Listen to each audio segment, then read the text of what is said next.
여러분 안녕하십니까? 전상희 앵커의 한국 출장으로 2주간 여러분과 함께하게 됐습니다. 계속해서 여러분의 많은 시청 바랍니다. 오늘의 첫 소식입니다. 트럼프가 당선되면서 불법 체류 청소년 추방유예 프로그램이 위기에 처해 있었습니다만은 불체자 청소년들의 체류 신분을 지속시키고자 하는 새로운 법안이 상정될 것으로 전망되고 있어서 관심을 모으고 있습니다. 자세한 내용 전해드립니다. 정치 전문 매체 폴리티코는 린지 그라함 연방 하원 의원이 다카 수혜자에 대한 합법 체류 신분 연장 혜택을 부여하는 법안 발의를 일부 민주당 의원들과 함께 준비 중이라고 보도했습니다. 법안은 내년 1월 트럼프 행정부가 출범해 다카 프로그램이 폐지되더라도 기존 수혜자들에게는 계속 합법 체류 신분을 부여하는 내용으로 새 회기가 시작되는 내년 1월 초쯤 상정될 예정입니다. 공화당에서는 그라함 의원과 제프 플레이크 상원 의원이 지지하고 있으며 민주당에서는 딕 더빈 의원이 적극 참여하고 있는 것으로 알려졌습니다. 혜택은 지난 2012년 오바마 대통령이 1차 이민개혁 행정명령을 통해 시행한 다카 승인을 받은 드리머에 한해 적용될 전망입니다. 단 다카 수혜자들은 각종 개인정보 및 범죄 기록 등 연방당국의 백그라운드 체크를 거쳐야 할 것으로 보입니다. 한편 연장기간과 갱신 혜택 등 구체적인 내용은 아직 협의 단계지만 일단 기존의 합법 체류 신분을 부여받았다면 단기간 추방유예가 아닌 체류 신분을 지속시킬 수 있도록 하자는 게 법안의 기본 취지입니다. 스포츠 부상이나 신경과학 치료제로 쓰이는 듀프란 제품이 있습니다. 이 제품은 전체 관절을 대체하는 제품으로서 유명한데요. 그런데 이 제품 의류 업체가 10억 4,100만 달러에 달하는 징벌적 배상 판결을 받았습니다. 사상 세 번째로 큰 액수의 판결입니다. 이번 소송에는 한인들도 다수 포함된 것으로 알려져서 관심을 모으고 있습니다. 연방 텍사스 북부지법 배심원단은 1일 J&J는 6명의 원고에게 경제적 손실과 치료비 등으로 3,200만 달러, 징벌적 배상금 10억 900만 달러 등 총 10억 4,100만 달러를 배상하라고 판결했습니다. 이번 판결은 올해 전국에서 내려진 배상 판결 중 세 번째로 큰 규모입니다. 원고들은 소장에서 해당 제품의 디자인 결함으로 관절 부식 등의 부작용을 겪었다고 주장했습니다. 이번 문제가 된 제품은 피나클로 J&J와 듀포이는 해당 제품 디자인에 결함이 있다는 것을 사전에 알고 있었지만 이러한 위험성에 대해 소비자에게 충분히 경고하지 않은 것으로 배심원단은 판단했습니다. 듀포이는 현재 피나클 등 인공 고관절 제품 결함과 관련해 8,400여 건의 소송에 직면해 있습니다. 식품의약청이 인공 고관절에 대한 규제를 강화하자 듀포이는 2013년부터 해당 인공 고관절 제품 판매를 중단했습니다. 이번 판결이 판례가 되면서 앞으로 남은 소송들의 향방이 정해질 수 있는 상황으로 다수의 한인들도 소송을 제기한 상태입니다. 한편 J&J 측은 이번 판결에 대해 즉시 항소할 것이며 다른 관련 소송도 계속 대응해 나갈 계획이라고 밝혔습니다. 뉴욕시가 또 재산세 환급을 잘못 지급한 것으로 알려졌습니다. 뉴욕시는 정부 오류라고 말하고 있지만 이 같은 실수는 해마다 반복해서 벌어지고 있습니다. 재산세 환급금의 일부가 사망한 소유주에게 발송된 것으로 밝혀졌습니다. 게다가 일부는 환급 프로그램 적용 대상이 아닌 사람에게 발급된 것으로 드러나기도 했습니다. 토머스 디너폴리 감사원장은 1일 이 같은 사실을 밝히고 이는 정부에서 제공한 주민정보 오류로 인해 일부 지역에서 연봉 기준보다 높은 소득의 주민 25,567명에게 540만 달러가 잘못 발송됐다고 말했습니다. 또 자격이 없는 주택 소유주, 타주 거주자 등 3,998명에게 160만 달러가 지급됐고 이미 사망한 주택 소유주 2천여 명에게도 81만 8,766달러가 지급됐습니다. 중복 지급된 경우도 246명에 달해 이들에게 43,504달러의 돈이 새어나갔습니다. 이외 기타 61명에게 지급된 8,722달러에 대해서도 조사가 필요한 상황입니다. 한편 감사원에 따르면 환급은 은퇴 노인과 일부 중산층에게 적용되는 수혜 자격에 맞춰 지급됩니다. 뉴욕시가 10여 년 동안 의도적으로 교통정체 현상을 유발하는 정책을 펴온 사실이 밝혀져서 파문이 일고 있습니다. 맨하탄에 자동차가 들어오는 것을 막기 위한 계획이었다는데 시민들로서는 납득하기 어렵다는 불만들이 쏟아져 나오고 있습니다. 이 같은 계획은 블룸버그 시장 시절부터 자행되어 왔습니다.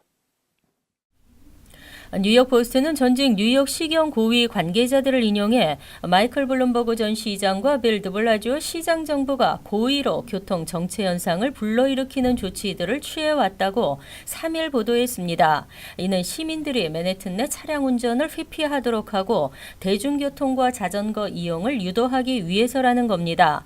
한 관계자는 블룸버그 드블라지오 행정부는 시민들의 대중교통 이용을 위해 도로 디자인과 운행 규칙 등을 바꿨다며 자전거 전용 도로 확대와 차로 폐쇄 등으로 자동차 운행 가능 도로를 줄여왔다고 밝혔습니다. 이를 위해 보행자 광장을 만들어 차량 통행을 전면 금지시키거나 병목 현상을 유도하고 주요 간선 도로에 자전거 전용 레인을 설치해 차로 폭을 줄이고 트럭의 이중 주차를 발생시키며 거의 모든 애비뉴에 차량의 좌우회전이 금지된 도로 교차를 설치했습니다. 또 스트릿에서 애비뉴로 진입하기 위해 별도의 화살표 신호를 받아야 하는 교차로를 늘리고 교통경찰에게 교통통제보다는 교통위반 티켓 발부에 더 신경 쓰도록 지침을 내렸다는 것입니다.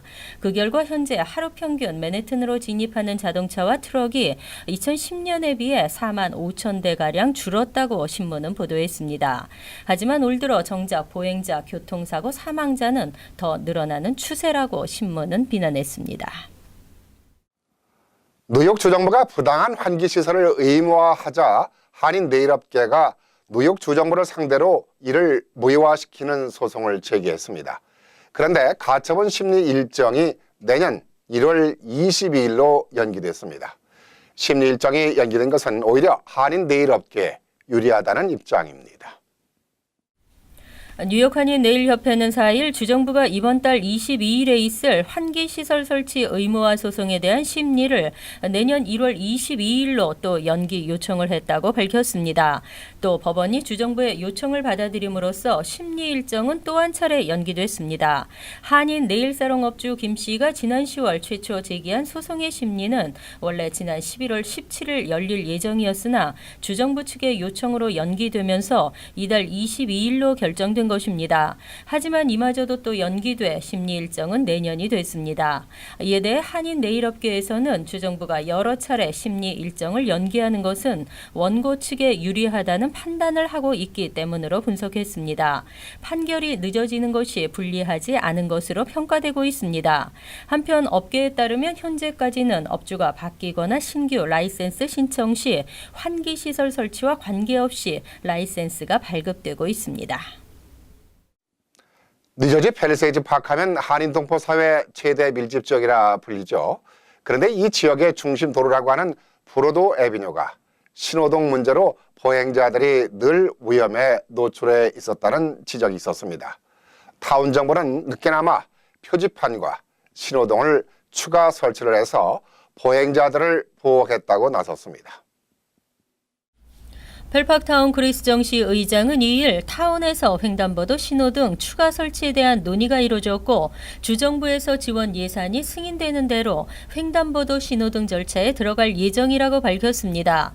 한인 상권이 밀집해 있는 펠팍 브로드 애비뉴 선상의 전체 9개 교차로 중 자동차 신호등은 5개, 하지만 보행자를 위한 횡단보도 신호등은 브로드 애비뉴와 이스트 센트럴 블러바드가 만나는 교차로 등 단 2곳에만 설치돼 있습니다. 펠팍 당국은 주정부 지원을 받는 대로 나머지 3개 교차로에도 횡단보도 신호등을 설치한다는 계획입니다. 아울러 브로드 애비뉴 선상에 설치된 횡단보도 27개 곳 모든 지역에 운전자들에게 횡단보도가 전방에 설치돼 있음을 알려주는 보행자 보호 표지판을 세울 예정입니다. 펠팍 당국은 이와 함께 보행자의 무단 횡단, 이른바 제이워킹에 대한 단속도 강화할 계획입니다. 보행자들의 갑작스런 무단 횡단 중단으로 인해 교통사고로까지 이어지는 경우가 늘고 있기 때문입니다. 다운은 먼저 예방 차원에서 무단횡단을 단속하고 있다며 보행자들의 주의를 당부했습니다. 한편 뉴저지주에서는 보행자가 횡단보도가 아닌 곳에서 길을 건너거나 보행자 정지 신호를 무시하고 횡단보도를 건너는 무단횡단이 금지되고 있으며 이를 어기면 $54의 벌금을 물어야 합니다.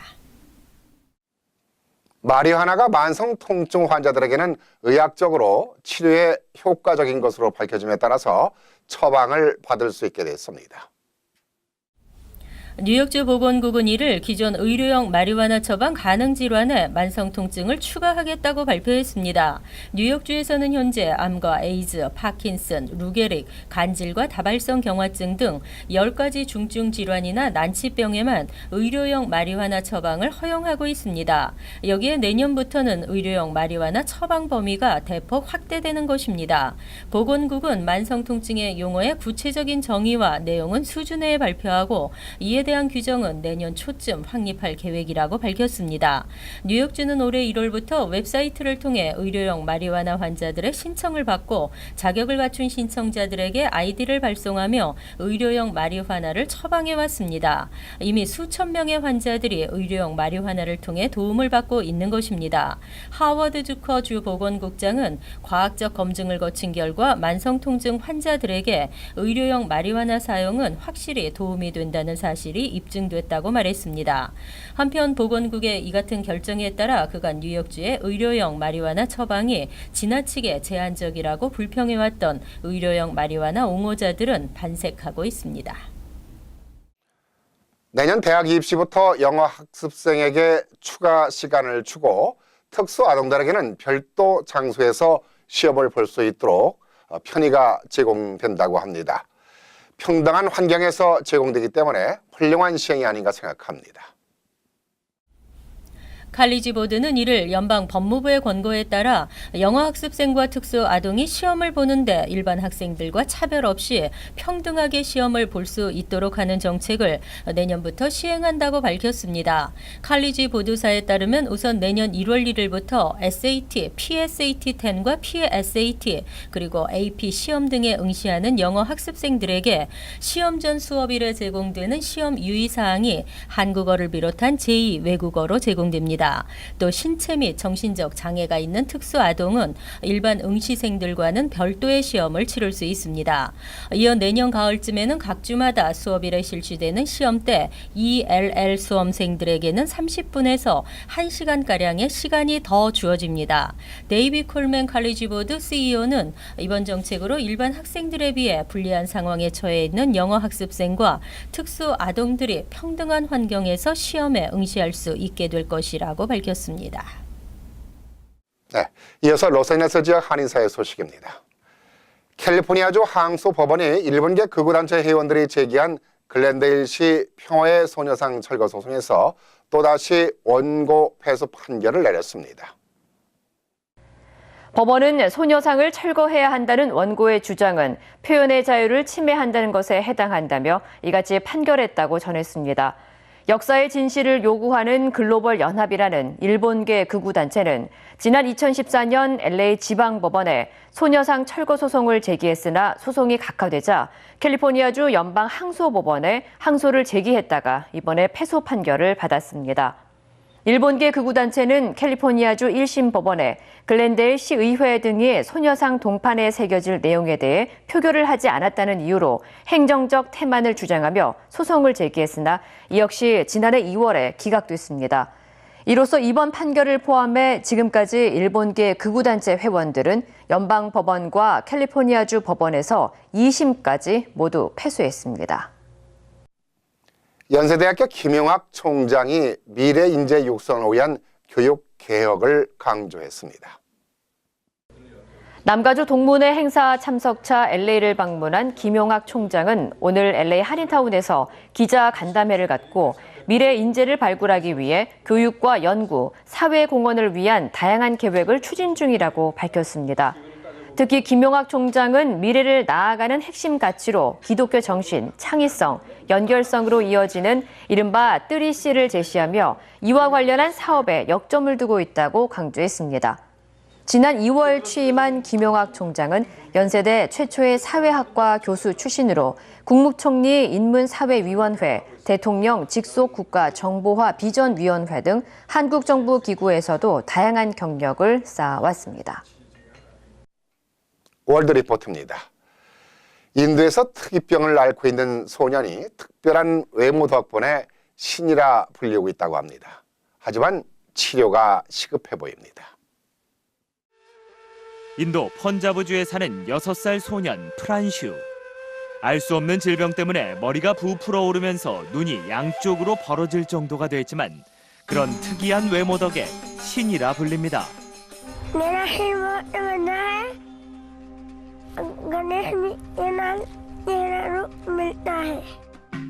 마을 사람들은 코끼리 머리를 한 힌두교 신 가네샤가 소년으로 환생했다고 철석같이 믿고 있습니다.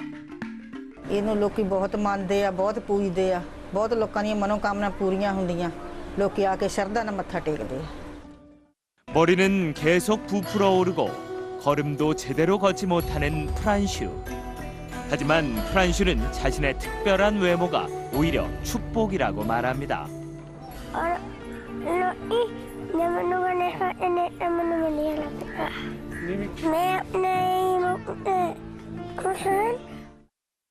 그러나 가족들까지 소년을 신이라 믿으며 병원 한번 데려가지 않았다는 사연이 알려지면서 치료가 시급한 것 아니냐는 안타까움을 자아내고 있습니다. 규모 7.8의 강진이 지나간 뉴질랜드의 한 초원. 주변 땅이 꺼지면서 작은 섬이 돼버린 작은 풀밭에 소 3마리가 아슬아슬 모여 있습니다. That is amazing. Yeah, they're just on that island. 헬리콥터에서 찍은 이 영상 덕에 새끼 소 1마리와 2마리 소는 무사히 주인의 곁으로 돌아왔습니다. So we cut a track with shovels and encouraged them down, and they're very quiet cattle, so it wasn't very hard to do, but they've had a terrible ordeal and they weren't really very happy about where they were. 소 주인은 강진을 견디고 살아남은 행운의 소들을 도축장으로 보내지 않고 평생 함께 하겠다고 밝혔습니다.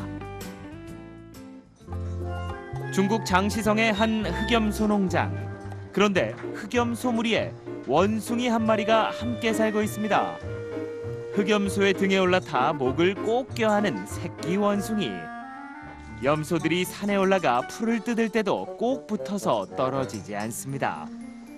이 원숭이는 어느 날 갑자기 농장에 나타났다고 합니다. 之后呢，它就趴在那个羊身上，好像感觉更有安全感。每次晚上我来观羊的时候呢，不是这只羊，就是趴在那只羊身上。 염소도 싫은 내색 없이 원숭이를 잘 돌봐주며 종을 초월한 우정을 나누고 있지만 안타깝게도 야생동물보호협회는 원숭이를 근처 동물원에 보내기로 했습니다. 간추린 소식입니다. 2일 밤 11시 30분쯤 캘리포니아 오클랜드시의 2층 창고 건물에서 화재가 발생해 33명이 사망했습니다. 당시 2층에서는 50에서 100명의 관객이 댄스 음악 파티를 즐기고 있었고 1층은 예술가들의 밀집 공간으로 수십 개의 작업실과 주거 공간이 복잡하게 얽혀 있었습니다. 게다가 스프링클러와 화재 경보 시설조차 갖추지 않았습니다. 아직 정확한 화재 원인은 밝혀지지 않고 있으며 예고된 참사로 알려졌습니다. 다이빙계의 작은 거인으로 불렸던 세미리 박사가 지난 2일 뉴포트 비치 자택에서 96세를 일기로 타계했습니다.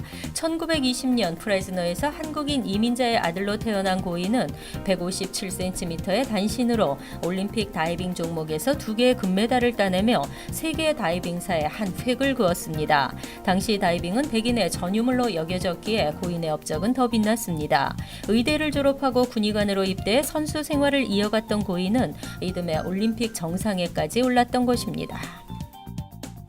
제시카 리 부 입학처장이 입학처 디렉터로 1년 만에 승진하면서 프린스턴대 입학 사정을 총괄하게 됐습니다. 이 디렉터는 입학처장과 함께 입학사정 업무 전반도 관리 감독하게 되며 신입생 모집과 선발 과정을 위한 장기적 전략 수립 역할도 수행하게 됩니다.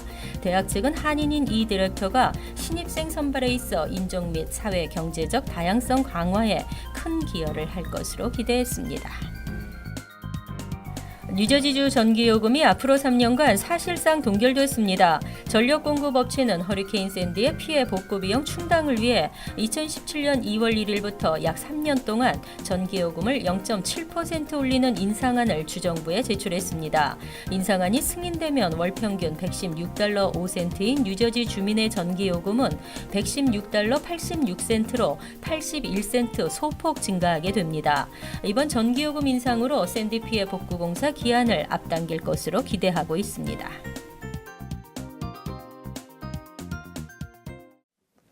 환율과 증권 소식 전해드리겠습니다.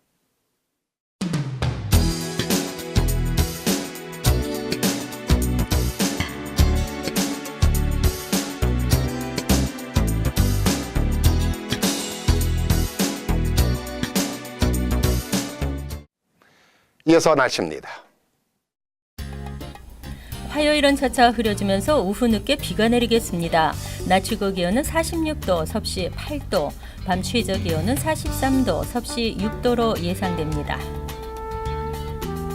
수요일은 대체로 흐리겠습니다. 목요일은 간간히 맑겠지만 역시 대체로 흐리겠습니다. 금요일은 대체로 흐린 하늘이 이어지겠습니다.